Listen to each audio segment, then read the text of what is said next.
नमस्कार दोस्तों, स्वागत है आप सभी का आपके अपने YouTube चैनल पर। दोस्तों, आज हम NCERT के नेक्स्ट अध्याय 8 में आ चुके हैं। यह पॉलिटिकल साइंस यानी कि सामाजिक एवं राजनीतिक विज्ञान का एक विषय है जिसका नाम है हमारे आसपास के बाजार। दोस्तों, ये इकाई 5 बाजार का चैप्टर है, कक्षा 7 का पाठ्यक्रम है। शुरू करते हैं हमारे आसपास के बाजार के बारे में। हम बाजार जाते हैं और बाजार से बहुत ही सी चीज़ें खरीदते हैं, जैसे सब्जियां, साबुन, दंत मंजन, मसाले, ब्रेड, बिस्किट, चावल, दाल, कपड़े, किताबें, कॉपियां इत्यादि। हम जो कुछ खरीदते हैं, यदि उन सब की सूची बनाई जाए तो वह काफ़ी लंबी होगी।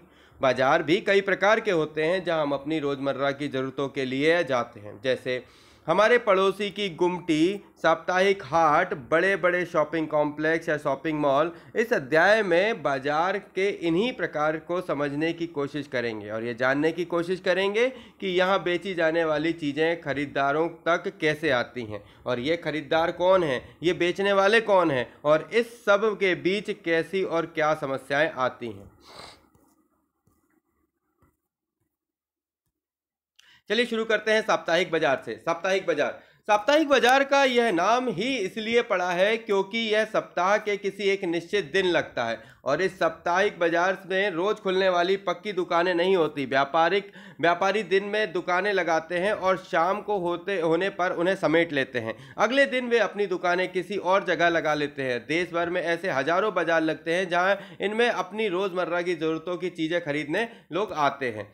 साप्ताहिक बाजारों में बहुत सी चीज़ें सस्ते दामों पर मिल जाती हैं। ऐसा इसलिए कि जो पक्की दुकानें होती हैं उन्हें अपनी दुकानों के कई तरह के खर्चे जोड़ने होते हैं। उन्हें दुकानों का किराया, बिजली का बिल, सरकारी शुल्क आदि देना होता है। इन दुकानों पर काम करने वाले कर्मचारियों की तनख्वाह भी इन्हीं खर्चों से जुड़ती है।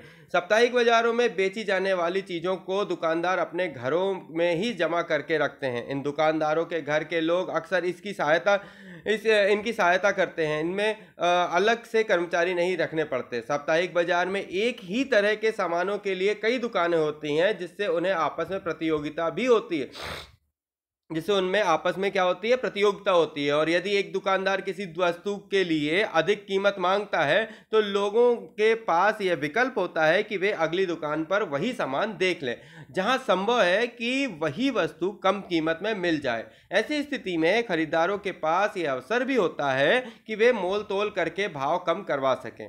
साप्ताहिक बाजारों का एक फायदा यह भी होता है कि जरूरत का सभी सामान एक ही जगह मिल जाता है। सब्जियां, कपड़े, किराना सामान से लेकर बर्तन तक की सभी चीजें उपलब्ध होती हैं। अलग अलग तरह के सामानों के लिए अलग अलग क्षेत्रों में जाने की जरूरत भी नहीं होती और लोग अक्सर उन बाजारों में जाना पसंद करते हैं जहां सामान के विविध विकल्प उपलब्ध हों। देखिए, यहाँ पर अपन ने जो छोड़ा उसे पढ़ते हैं। लोग साप्ताहिक बाजारों में क्यों जाते हैं, 3 कारण बताइए। तो अभी अपन ने जो पढ़ा कि साप्ताहिक बाजार में जाने का 3 कारण क्या है। मुख्यतः क्या है कि लोगों को एक ही जगह पे सारी उनकी ज़रूरत की चीज़ें मिल जाती हैं। दूसरी बात, उन्हें सामान सस्ता मिल जाता है और तीसरी बात, उन्हें मोल भाव करने का एक अवसर रहता है जिससे वो कम दामों पर मोल भाव कर सकते हैं। दूसरा, इस साप्ताहिक बाजार में दुकानदार कौन होते हैं। बड़े व्यापारी इन बाजारों में क्यों नहीं दिखते। देखिए, साप्ताहिक बाजारों में छोटे दर्जे का व्यक्ति होता है जो क्या करता है, अपनी रोजी रोटी या जरूरतमंद की चीज़ों के लिए उस बाजार पर डिपेंडेंट होता है। ये पक्की दुकानें नहीं होती हैं और ये क्या होती है, सुबह से लेकर शाम तक लगती हैं। उसके बाद ये व्यापारी अगले दिन कहीं और जाकर अपनी दुकान लगाते हैं और ये जो होती हैं रेगुलर दुकानें जो है बदलती रहती हैं। बड़े व्यापारी एक निश्चित जगह पर रहते हैं जहां उनको उस दुकान का किराया या बिजली बिल और बहुत सारी चीज़ों का मोल देना पड़ता है। इसलिए उनका जो सामान होता है उसकी दाम जो होते हैं वो अपन को महंगे अपने सामान लेने के कारण मतलब उस सामान का जो है दाम बढ़ जाता है और हमें वो महंगा सामान मिलता है।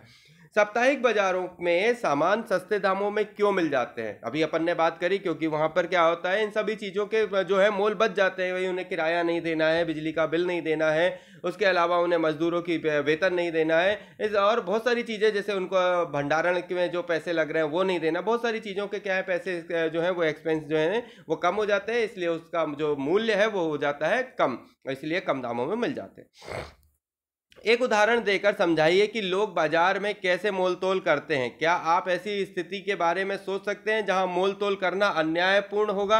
नहीं, देखिए, एक न्यायिक संगत बात है कि आपको आपका अधिकार है कि आप एमआरपी रेट या जो भी रेट उस पर लिखा हुआ है उस पर मोलभाव कर सकते हैं, और यह आपका एक अधिकार भी है, पर उतना ही जितने में सामने वाले का क्या है मोलभाव करने लायक स्थिति हो। ऐसा नहीं हो कि आप उसके मोलभाव करने से उसके प्रॉब्लम को देखकर उसको बहुत ज़्यादा तोड़ने की कोशिश करें, ये गलत हो जाएगा। मोलभाव करना अच्छी बात है, करना भी चाहिए, पर उतना ही जितने से सामने वाला संतुष्ट रहे, यानी कि व्यापारी और खरीदार दोनों के मन में कोई भी प्रकार का द्वेष नहीं आना चाहिए। एक प्रकार का व्यापार ये कहता है। दोनों ही व्यक्तियों को इस बात का ध्यान रखना चाहिए कि उसको भी उसके परिवार को चलाने का वही एक ज़रूरतमंद जरिया है जिससे वो अपना पूरा समय उसमें लगाकर उस चीज़ से अपने घर का भरण पोषण कर रहा है। और सेम बात खरीदार के लिए है कि वो भी उसे उतने दाम में खरीद ले ताकि वो अपने परिवार का भरण पोषण करने में किसी भी प्रकार का असमर्थता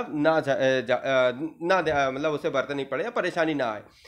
समीर रेडीमेड वस्त्रों का एक व्यापारी, यहाँ पर लिखा हुआ है कि समीर साप्ताहिक बाजार का एक छोटा व्यापारी है। वह शहर के बड़े बड़े व्यवसायियों से कपड़े खरीदता है और सप्ताह भर में 6 अलग अलग जगहों के साप्ताहिक बाजारों में कपड़ों को बेचता है। समीर और दूसरे कपड़ा व्यापारी इकट्ठे आते जाते हैं। इसके लिए वे किराए की मिनी वैन ले लेते हैं और उसके ग्राहक सामान्यतः आसपास के ग्रामीण होते हैं। दीपावली, पोंगल या ऐसे ही त्योहारों के मौक़ों पर वह अच्छा व्यवसाय कर लेते हैं। तो त्योहारों के समय पे हम सभी जानते हैं क्या होते हैं, एक अच्छे व्यापार को होने की उम्मीद ज़्यादा होती है। चलिए आगे बढ़ते हैं। मोहल्ले की दुकान। हमने देखा कि साप्ताहिक बाजार हमें कई तरह का सामान उपलब्ध करवाते हैं। बहरहाल हम अन्य तरह के बाजारों से भी सामान खरीदते हैं और ऐसी बहुत सी दुकानें हमारे मोहल्ले में भी होती हैं जो हमें कई तरह की सेवाएं और सामान उपलब्ध करवाती हैं।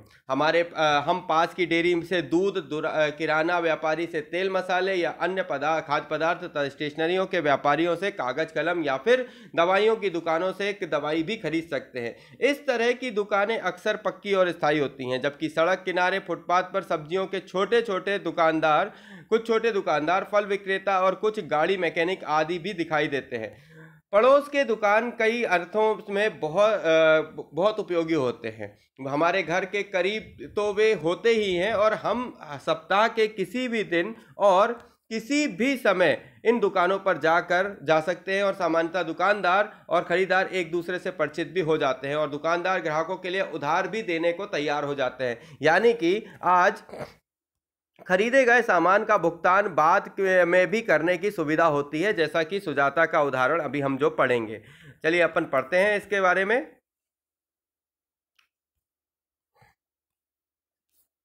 सुजाता और कविता एक दिन अपने मोहल्ले की दुकान से किराने का कुछ सामान खरीदने पहुंची। वे इस दुकान पर अक्सर खरीदी के लिए आती हैं।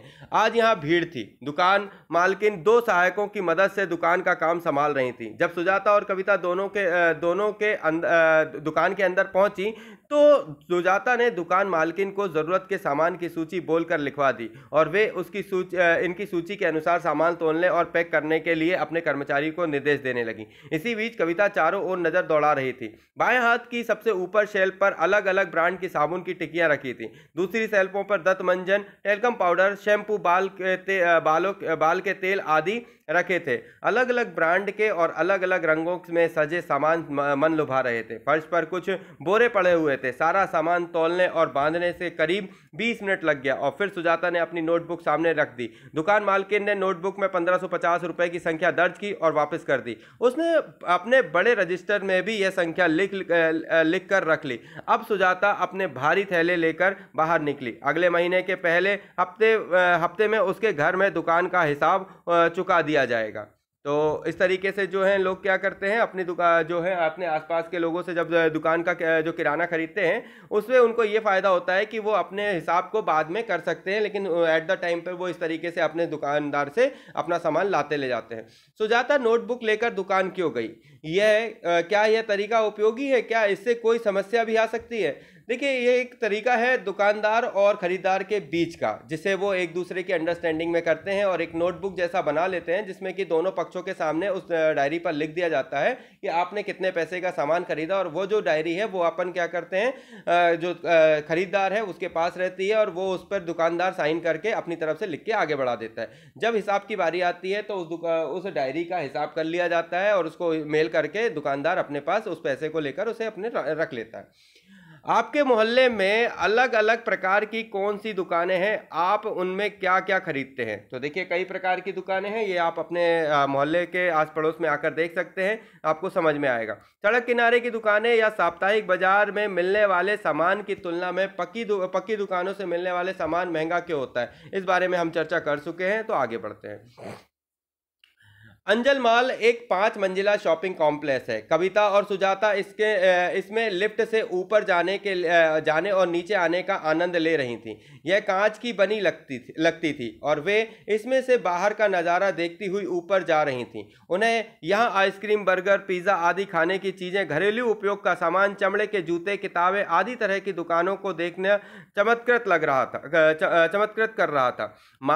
मॉल के तीसरे तल पर घूमते हुए वे दोनों एक ब्रांडेड रेडीमेड कपड़े की दुकान पर पहुंच गईं। सुरक्षा कर्मचारी ने उन्हें कुछ इस तरह देखा कि वह इन्हें रोक देना चाहता था, परंतु उसने कुछ कहा नहीं। उन्होंने कुछ कपड़े और उन पर लगी कीमतों की पर्ची देखी।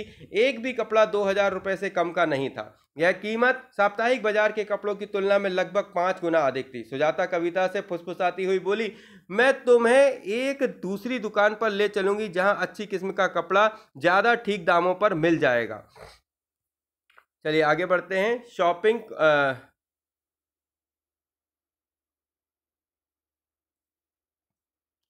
शॉपिंग कॉम्प्लेक्स और मॉल। इस प्रकार अभी हमने 2 प्रकार के बाजार देखे, पहला साप्ताहिक बाजार और दूसरा पड़ोस की दुकान का बाजार। शहरों में कुछ अन्य प्रकार के बाजार भी होते हैं जहां एक साथ कई तरह की दुकानें होती हैं। इन्हें लोग शॉपिंग कॉम्प्लेक्स के नाम से जानते हैं। अब तो यह कुछ शहरी इलाकों में आपकी बहुमंजिला वातानुकूलित दुकानें भी देखने को मिलेंगी, जिनकी अलग अलग मंजिलों पर अलग अलग तरह की वस्तुएं मिलती हैं। इन्हें मॉल कहा जाता है। इन शहरी दुकानों में आपको बड़ी बड़ी कंपनियों का ब्रांडेड सामान भी मिलता है और कुछ बिना ब्रांड का सामान भी मिलता है। विज्ञापन वाले अध्याय में आपने पढ़ा था कि ब्रांडेड सामान जिसे कंपनी बड़े बड़े विज्ञापन देकर और क्वालिटी के दावे करके बेचती है, महंगा होता है। कंपनियां अपने ब्रांडेड उत्पादों को बड़े शहरी बाजारों और अपने विशेष शोरूमों में बेचने के लिए रखती हैं। बिना ब्रांड के उत्पादों की तुलना में इस ब्रांडेड सामान की कीमत का बोझ केवल कुछ लोग ही उठा पाते हैं। ऐसा क्यों होता है कि लोग मॉल में दुकानदारों से मोल भाव नहीं करते, जबकि साप्ताहिक बाजारों में ऐसा खूब किया जाता है? अब इस बारे में तो खैर आंसर दे पाना मेरे लिए भी थोड़ा उचित नहीं है। आप इस बारे में स्वयं अपने आस पड़ोस से चर्चा करिएगा। बाजारों की श्रृंखला। पहले हिस्से में आपने विभिन्न तरह के बाजारों के बारे में पढ़ा जहां हम सामान खरीदने जाते हैं। क्या आप सोच सकते हो कि ये सभी दुकानदार अपनी दुकानों के लिए सामान कहां से लेकर आते हैं? सामानों का उत्पादन कारखानों, खेतों, घरों में होता है, लेकिन हम कारखानों और खेतों में सीधे सामान नहीं खरीदते हैं। चीज़ों का उत्पादन करने वाले भी हमें कम मात्रा में, जैसे 1 किलो सब्जी या एक प्लास्टिक कप आदि बेचने में रुचि नहीं लेंगे। वे लोग जो वस्तु के उत्पादक और वस्तु के उपभोक्ता के बीच में होते हैं, उन्हें व्यापारी कहा जाता है। मतलब ऐसे लोग जो वस्तु के उत्पादन और वस्तु के उपभोक्ता के बीच का व्यक्ति क्या कहलाता है? व्यापारी कहलाता है। पहले थोक व्यापारी बड़ी मात्रा या संख्या में सामान खरीद लेता है। जैसे सब्जियों का थोक व्यापारी कुछ किलो सब्जियां नहीं खरीदता, बल्कि वह बड़ी मात्रा में 25 से 100 किलो तक सब्जियां खरीद लेता है।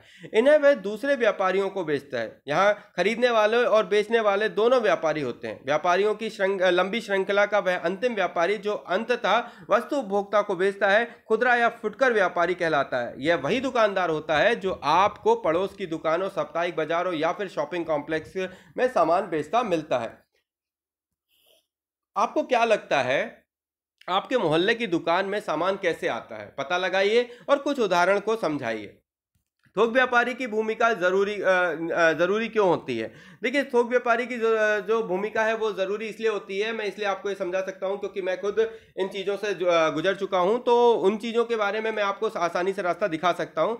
एक जहाँ कंपनी के द्वारा, मतलब एक कारखाने में जब किसी सामान को बनाया जाता है, तो कारखाना जो उस चीज़ को बनाता है वह अपने मूल्य को प्रेषित करके उस सामान को क्या करता है, अपने से दूसरे व्यापारी, मतलब अपने के उन लोगों को बेचता है जो उस सामान को खरीदना चाहते हैं। वो जो व्यक्ति इस सामान को कारखाने से खरीदता है वही व्यक्ति क्या कहलाता है, होलसेल व्यक्ति, यानी कि थोक व्यापारी। थोक व्यापारी उस सामान को कारखाने से लेकर अपने पास रखता है और अपने पास से वो रिटेल मार्केट को देता है। रिटेल मार्केट क्या करता है, उस रिटेल सामान को जो जन लोग हैं, मतलब आम जनता है, उस वहां तक बेचता है। इस बीच में जो सामान फैक्ट्री से लेकर, कारखाने से लेकर थोक व्यापारी तक आया, वो जिस ट्रांसपोर्टेशन से आया उसका खर्चा, उसके बाद वहां से जो रिटेल या फुटकर विक्रेता है उसके पास पहुंचा, उसका ट्रांसपोर्टेशन, उसके बाद वो व्यक्ति जो अपनी दुकान तक लेकर आकर आपको सामान बेच रहा है उसका ट्रांसपोर्टेशन। इतने सारी जगह से जब वो सामान आपके पास तक पहुंचता है तो उसकी कीमत में जो मूल्य बढ़ता है वो कुछ इस तरीके से बढ़ जाता है। और इसके अलावा अगर कोई यही सामान किसी मॉल या किसी बड़ी जगह पर बेचा जाता है तो उसमें कंपनी का प्रॉफिट, उस व्यक्ति का प्रॉफिट, उसके बाद उसके मजदूरों की जो सैलरी है वो, उसकी दुकान का खर्चा, उसकी बिजली का खर्चा, ईच एंड एवरीथिंग, सभी चीज़ों के जो वो है मूल्य है वो सब उसमें उस चीज़ में जोड़ दिए जाते हैं और फिर उस व्यापारी के द्वारा जो सामान बेचा जाता है वो उसके मुनाफे को मिलाकर बेचा जाता है। इसलिए सामान थोड़ा सा क्या हो जाता है, महंगा हो जाता है। आइए जानते हैं। यहाँ पर दिल्ली के 10 थोक बाजारों में से 4 ऊपर दिए गए नक्शों में दिखाए गए हैं। देखो कि ये दिल्ली के व्यापार हैं, दरियागंज, आजादपुर, ओखला और केशवपुर। यहाँ पर अपन ने जो पढ़ा, आगे बढ़ते हैं। हम इसे यहाँ दिए गए उदाहरणों से समझते हैं। हर शहर में थोक बाजार का एक क्षेत्र होता है। देखिए, शुरू करते हैं, जो मैंने समझाया उसी को अब यहाँ पे लिखित में दिखा हुआ है। हर शहर में थोक बाजार का एक क्षेत्र होता है। यहाँ वस्तुएं पहले पहुँचती हैं और यहीं से वे अन्य व्यापारियों तक पहुंचती हैं। सड़क किनारे की दुकानों का छोटा व्यापारी, जिसके बारे में आपने पहले पढ़ा था, बड़ी संख्या में प्लास्टिक का सामान शहर के थोक व्यापारियों से खरीदता है और हो सकता है कि वह बड़ा व्यापारी अपने से ही बड़े थोक व्यापारी से स्वयं सामान खरीदता हो। शहर का बड़ा थोक व्यापारी प्लास्टिक का यह सामान कारखाने से खरीदता है और उन्हें बड़े गोदामों में रखता है। इस तरह से बाजार की एक श्रृंखला बनती है। जब हम एक सामान खरीदते हैं तब हम यह ध्यान नहीं देते कि वह सामान किस किस के पास से सफ़र करता हुआ हम तक पहुंचता है। तो ये पूरा उसका एक मार्गदर्शन था जो मैंने आपको कराया था, वही चीज़ आपको लिखित में हमने पढ़ के सुना दी। आफताब, शहर में सब्जियों का थोक व्यापारी। आफताब उन थोक व्यापारियों में से एक है जो बहुत बड़ी मात्रा में खरीदारी करते हैं। उनका व्यवसाय सुबह लगभग 3 बजे से आरंभ होता है और इसी समय सब्जियां बाजार में पहुंचती हैं। यही समय है जब सब्जी बाजार या सब्जी मंडी में गतिविधियां तेज हो रही हैं। आसपास और दूर दराज के खेतों में ट्रकों, मेटाडोर, ट्रैक्टरों की ट्रालियों में सब्जियां यहां आने लगती हैं।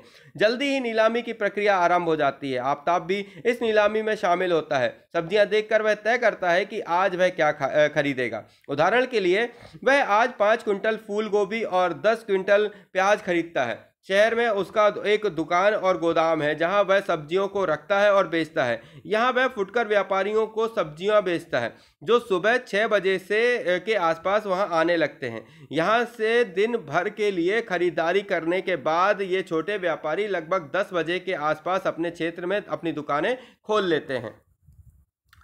आइए जानते हैं आगे। हर जगह बाजार। हमने देखा है कि अलग अलग जगहों पर तरह तरह के बाजार हैं जहां तरह तरह की वस्तुएं खरीदी बेची जाती हैं। ये बाजार अपनी अपनी जगहों और समय पर अपनी तरह से काम करते हैं। कई बार तो यह भी आवश्यक नहीं होता है कि आप सामान खरीदने के लिए बाजार जाएं।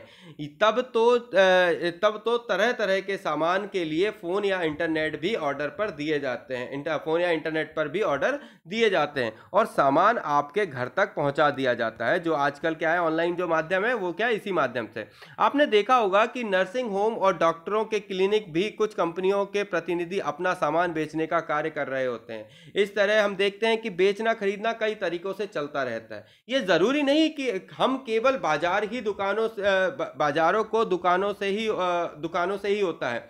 केवल बाजार जो है वो दुकानों से ही होता है। ये तो बाजार के वे रूप हैं जो हमें सीधे तौर पर दिखाई देते हैं। ऐसे भी कुछ बाजार होते हैं जिनके बारे में हमारी जानकारी कम ही होती है, क्योंकि यहाँ बिकने और खरीदने वाली चीजें हम सीधे प्रयोग नहीं करते हैं। जैसे एक किसान अपनी फसल का पैदावार बढ़ाने के लिए कुछ खाद और उर्वरकों का इस्तेमाल करता है। ये उर्वरक वह शहर की कुछ खास दुकानों से खरीदता है, जहाँ खाद के कारखानों से माल मंगाया जाता है। एक कार के कारखाने के द्वारा इंजन, गियर, पेट्रोल टंकियां, एक्सेल पहिए आदि अलग अलग कारखानों से खरीदे जाते हैं, परंतु इन सब से बेखबर हम कार के शोरूम के अंतिम उत्पाद कार को ही खरीदते हैं। सभी चीज़ों को बनाने और बेचने की ऐसी ही कहानी होती है। बाजार और समानता।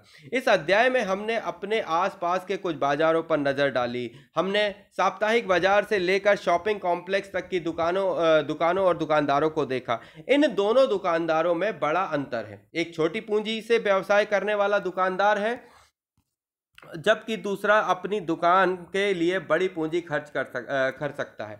इनकी आमदनी भी अलग अलग होती है। साप्ताहिक बाजार का छोटा दुकानदार शॉपिंग कॉम्प्लेक्स के व्यापारी की तुलना में बहुत कम लाभ कमा पाता है। इसी तरह खरीदारों को भी अलग अलग स्थितियां हैं। ऐसे बहुत से लोग हैं जो सबसे सस्ते मिलने वाला सामान भी खरीद पाने की स्थिति में नहीं है, जबकि दूसरी ओर लोग मॉल में महंगी खरीदारी करने में व्यस्त रहते हैं। इस तरह कुछ हद तक अन्य कारणों के अलावा हमारी आर्थिक स्थिति ही तय करती है कि हम किन बाजारों से खरीदार या दुकानदार हो सकते हैं। हमने बाजार के उत्पादक से लेकर हम तक पहुंचने से बनने वाली बाजारों की श्रृंखला को समझा।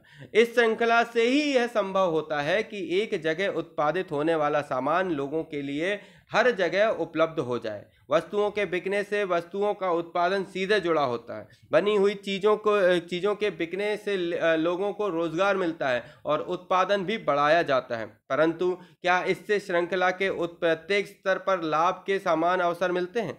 आगे एक कमीज की कहानी अध्याय में हम इस सवाल को समझने का प्रयास करेंगे। तो दोस्तों, ये जो चैप्टर था इसमें हमने बहुत सारी चीज़ें देखी। शहरी क्षेत्रों में लोग इंटरनेट के जरिए घर के बाहर कदम रखे बिना ही बाजार में प्रवेश कर लेते हैं और वे अपने क्रेडिट कार्ड से ऑनलाइन खरीदी भी करते हैं। ये एक माध्यम है जिसमें शहरी क्षेत्र के लोग क्या होते हैं, इस तरीके से खरीदारी करते हैं। एक कारखाने में जोड़ी जा रही कारखाने में जो कार है वो क्या होती है, असेंबल होती है। मतलब उसी के जो समस्त पार्ट हैं वो कहीं ना कहीं अलग अलग तरह से बनते हैं और उसके बाद एक जो व्यक्ति के मतलब एक कारखाने में आते हैं। इन कारखानों से उस कार को क्या करा जाता है, जोड़ा जाता है। अब टोयोटा की कार मारुति का टायर थोड़ी बनाती है, वो तो क्या करती है, उसको खरीदती है और उसके बाद उसको क्या करती है, असेंबल करती है। ऐसे मॉल ब्रांडेड महंगी वस्तुएं बेचते हुए, ये मॉल के चित्र हैं जिनमें आप देख सकते हैं कि यहाँ पर जो है महंगे जो है सामान मिलते हैं, ब्रांडेड सामान मिलते हैं जो थोड़े से महंगे होते हैं। तो ये पूरे चैप्टर को हमने पढ़ा। व्यापारी, साप्ताहिक बाजार, मॉल, थोक विक्रेता, छोटे विक्रेता, ये सब चीज़ों को हमने यहाँ पे जाना। आइए शब्द संकलन के बारे में नज़र फहराते हैं। साप्ताहिक बाजार, ये बाजार नियमित बाजार नहीं होते हैं, वरन एक नियत स्थान पर सप्ताह में 1 या 2 बार लगाए जाते हैं। इन सब बाजारों में घरेलू सामान की लगभग सभी चीज़ें बिकती हैं, जैसे सब्जी से लेकर कपड़े और बर्तन आदि। मॉल, यह चारों ओर से घिरा हुआ दुकानदारी का स्थान होता है। इसकी इमारत बहुत बड़ी होती है जिसमें कई मंजिलें, दुकानें, रेस्टोरेंट और कभी कभी सिनेमा घर तक होते हैं और इन दुकानों में प्रायः ब्रांडों वाले उत्पाद मिलते हैं। थोक, इसका आशय बहुत बड़ी मात्रा में खरीदना और बेचना है। अधिकांश उत्पादों, जिनमें सब्जी, फल और फूल आदि भी सम्मिलित होते हैं, वे अपने अपने विशेष थोक बाजार होते हैं। बाजारों की श्रृंखला, यह बाजारों की एक श्रृंखला है जो परस्पर एक दूसरे से कड़ियों की तरह जुड़ी होती है, क्योंकि उत्पाद एक बाजार से होते हुए दूसरे बाजार में पहुंचते हैं।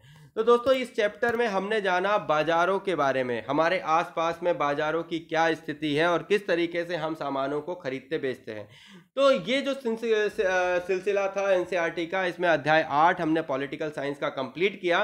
तो दोस्तों आप सभी से फिर से एक निवेदन करूंगा कि आप हमारे चैनल को सब्सक्राइब करिए, शेयर करिए, लाइक करिए। उन सभी लोगों तक पहुंचने की आवश्यकता है जिन्हें इस माध्यम से एनसीईआरटी पढ़ने की जरूरत है। ये चैप्टर लगातार जारी रहेंगे, ये माध्यम लगातार जारी रहेगा, हम और आपका मिलना और इस चीज को आगे बढ़ाना लगातार जारी रहेगा। तो जब तक आगे के चैप्टर मैं लेकर नहीं आता हूं, मेरे पास कुछ खास नया नहीं है, आप सभी से लेता हूं इजाजत। जय हिंद, जय भारत। थैंक यू दोस्तों।